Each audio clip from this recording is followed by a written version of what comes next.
Anuario Bíblico. 19 de noviembre. El Concilio de Jerusalén. La carta a los gentiles. Hechos 15, 1 al 35.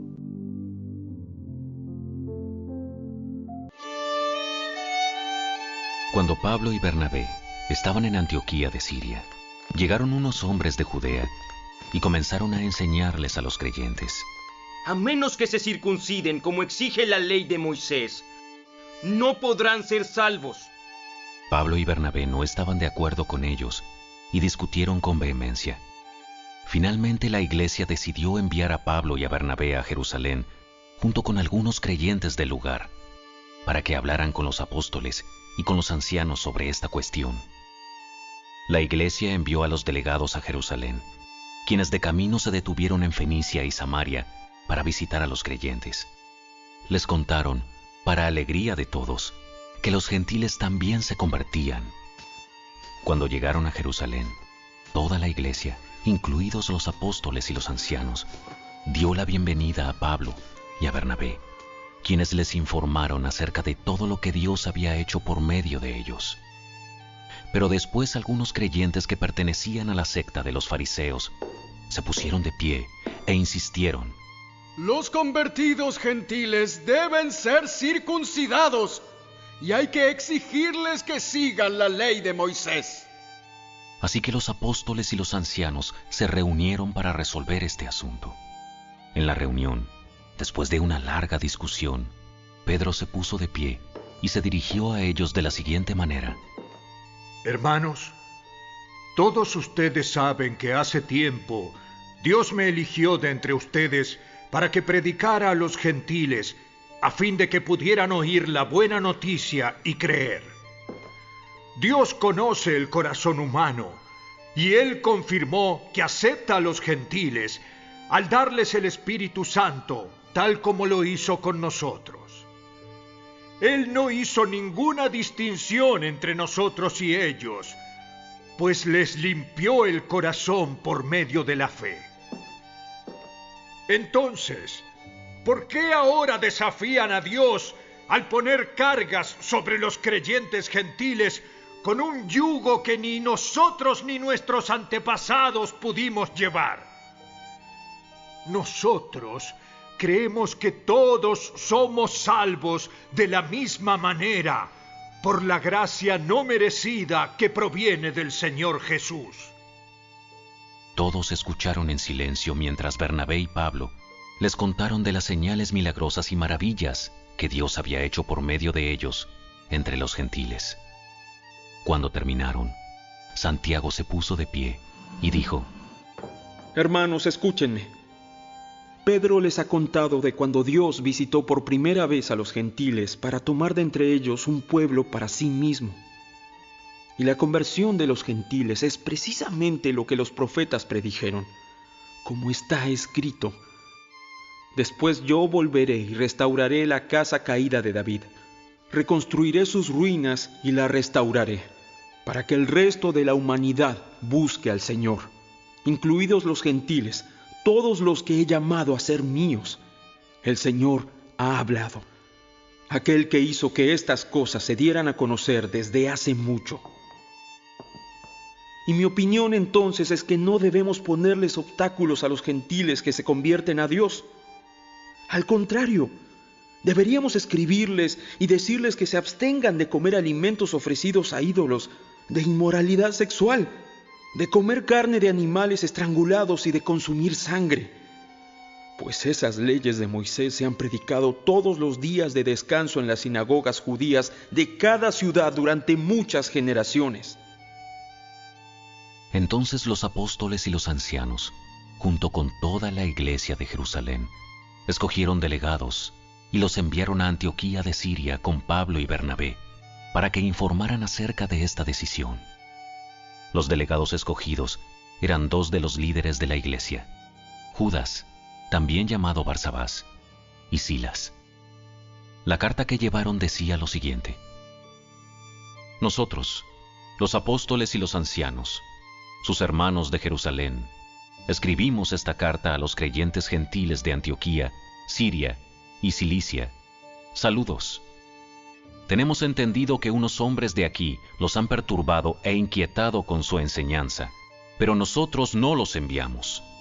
Así que decidimos, después de llegar a un acuerdo unánime, enviarles representantes oficiales junto con nuestros amados Bernabé y Pablo, quienes han arriesgado la vida por el nombre de nuestro Señor Jesucristo. Les enviamos a Judas y a Silas para confirmar lo que hemos decidido con relación a la pregunta de ustedes. Pues nos pareció bien al Espíritu Santo y a nosotros no imponer sobre ustedes una carga mayor que estos pocos requisitos. Deben abstenerse de comer alimentos ofrecidos a ídolos, de consumir sangre o la carne de animales estrangulados y de la inmoralidad sexual. Si hacen esto, harán bien. Adiós. Los mensajeros salieron de inmediato para Antioquía, donde convocaron a una reunión general de los creyentes y entregaron la carta. Y hubo mucha alegría en toda la iglesia ese día cuando leyeron este mensaje alentador. Entonces Judas y Silas, ambos profetas, hablaron largo y tendido con los creyentes para animarlos y fortalecerlos en su fe. Se quedaron allí un tiempo, y luego los creyentes los enviaron de regreso a la iglesia de Jerusalén con una bendición de paz. Pablo y Bernabé se quedaron en Antioquía. Ellos y muchos otros enseñaban y predicaban la palabra del Señor en esa ciudad.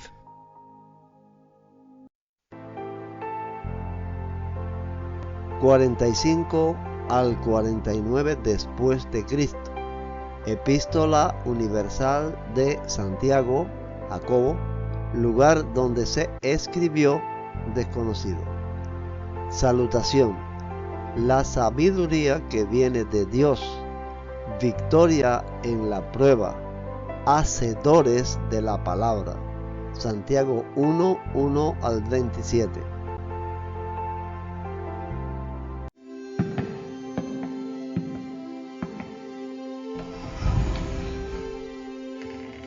Yo, Santiago, esclavo de Dios y del Señor Jesucristo, escribo esta carta a las 12 tribus, los creyentes judíos que están dispersos por el mundo.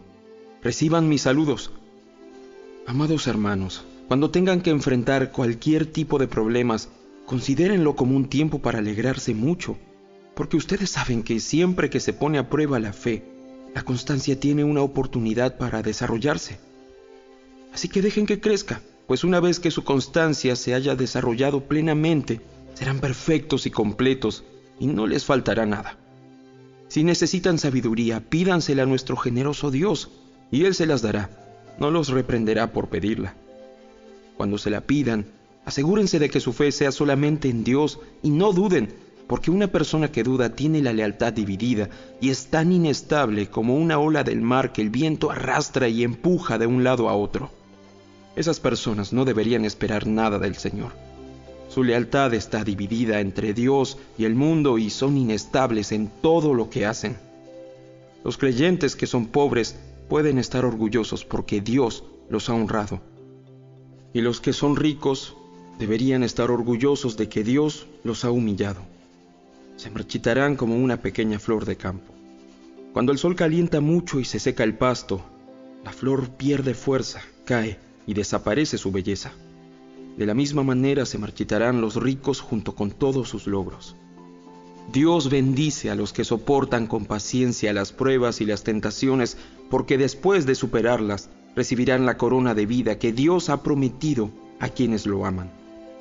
Cuando sean tentados, acuérdense de no decir, Dios me está tentando. Dios nunca es tentado a hacer el mal y jamás tienta a nadie. La tentación viene de nuestros propios deseos, los cuales nos seducen y nos arrastran. De esos deseos nacen los actos pecaminosos, y el pecado, cuando se deja crecer, da luz a la muerte. Así que no se dejen engañar, mis amados hermanos. Todo lo que es bueno y perfecto es un regalo que desciende a nosotros de parte de Dios nuestro Padre, quien creó todas las luces de los cielos. Él nunca cambia ni varía como una sombra en movimiento. Él, por su propia voluntad, nos hizo nacer de nuevo por medio de la palabra de verdad que nos dio y de toda la creación, nosotros llegamos a ser su valiosa posesión. Mis amados hermanos, quiero que entiendan lo siguiente. Todos ustedes deben ser rápidos para escuchar, lentos para hablar y lentos para enojarse. El enojo humano no produce la rectitud que Dios desea. Así que quiten de su vida todo lo malo y lo sucio, y acepten con humildad la palabra que Dios les ha sembrado en el corazón, porque tiene el poder para salvar su alma. No solo escuchen la palabra de Dios, tienen que ponerla en práctica. De lo contrario, solamente se engañan a sí mismos. Pues si escuchas la palabra pero no la obedeces, sería como ver tu cara en un espejo. Te ves a ti mismo, luego te alejas y te olvidas cómo eres. Pero si miras atentamente en la ley perfecta que te hace libre y la pones en práctica y no olvidas lo que escuchaste, entonces Dios te bendecirá por tu obediencia. Si afirmas ser religioso pero no controlas tu lengua, te engañas a ti mismo y tu religión no vale nada. La religión pura y verdadera a los ojos de Dios Padre consiste en ocuparse de los huérfanos y de las viudas en sus aflicciones y no dejar que el mundo te corrompa.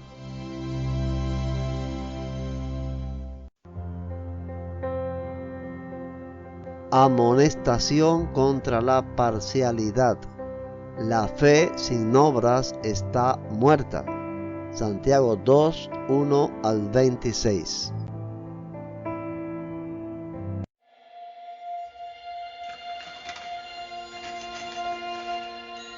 Mis amados hermanos, ¿cómo pueden afirmar que tienen fe en nuestro glorioso Señor Jesucristo si favorecen más a algunas personas que a otras? Por ejemplo, supongamos que alguien llega a su reunión vestido con ropa elegante y joyas costosas, y al mismo tiempo entra una persona pobre y con ropa sucia. Si ustedes le dan un trato preferencial a la persona rica y le dan un buen asiento, pero al pobre le dicen: tú puedes quedarte de pie allá o bien sentarte en el piso. ¿Acaso esta discriminación no demuestra que sus juicios son guiados por malas intenciones? Escúchenme, amados hermanos, ¿no eligió Dios a los pobres de este mundo para que sean ricos en fe? ¿No son ellos los que heredarán el reino que Dios prometió a quienes lo aman? Pero ustedes desprecian a los pobres. ¿Acaso no son los ricos quienes los oprimen a ustedes y los arrastran a los tribunales? ¿Acaso no son ellos los que insultan a Jesucristo cuyo noble nombre ustedes llevan? Por supuesto, hacen bien cuando obedecen la ley suprema tal como aparece en las Escrituras: ama a tu prójimo como a ti mismo. Pero si favorecen más a algunas personas que a otras, cometen pecado. Son culpables de violar la ley. Pues el que obedece todas las leyes de Dios menos una es tan culpable como el que las desobedece todas. Porque el mismo Dios dijo: no cometas adulterio. También dijo: no cometas asesinato. Así que, si ustedes matan a alguien pero no cometen adulterio, de todos modos han violado la ley. Entonces, en todo lo que digan y en todo lo que hagan, recuerden que serán juzgados por la ley que los hace libres. No habrá compasión para quienes no hayan tenido compasión de otros. Pero si ustedes han sido compasivos, Dios será misericordioso con ustedes cuando los juzgue. Amados hermanos, ¿de qué le sirve a uno decir que tiene fe si no lo demuestra con sus acciones? ¿Puede esa clase de fe salvar a alguien? Supónganse que ven a un hermano o a una hermana que no tiene que comer ni con qué vestirse, y uno de ustedes le dice: ¡Adiós! ¡Que tengas un buen día! Abrígate mucho y aliméntate bien. Pero no le da ni alimento ni ropa. ¿Para qué le sirve? Como pueden ver, la fe por sí sola no es suficiente. A menos que produzca buenas acciones, está muerta y es inútil. Ahora bien, alguien podría argumentar: algunas personas tienen fe, otras buenas acciones. Pero yo les digo, ¿cómo me mostrarás tu fe si no haces buenas acciones? Yo les mostraré mi fe con mis buenas acciones. Tú dices tener fe porque crees que hay un solo Dios. Bien hecho. Aún los demonios lo creen y tiemblan aterrorizados. ¡Qué tontería! ¿Acaso no te das cuenta de que la fe sin buenas acciones es inútil? ¿No recuerdas que nuestro antepasado Abraham fue declarado justo ante Dios por sus acciones cuando ofreció a su hijo Isaac sobre el altar? ¿Ya ves? Su fe y sus acciones actuaron en conjunto. Sus acciones hicieron que su fe fuera completa. Y así se cumplió lo que dicen las Escrituras. Abraham le creyó a Dios y Dios lo consideró justo debido a su fe. Incluso lo llamaron amigo de Dios.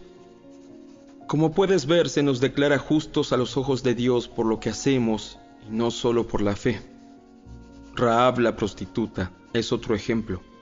Fue declarada justa ante Dios por sus acciones cuando ella escondió a los mensajeros y los ayudó a regresar sin riesgo alguno por otro camino. Así como el cuerpo sin aliento está muerto, así también la fe sin buenas acciones está muerta.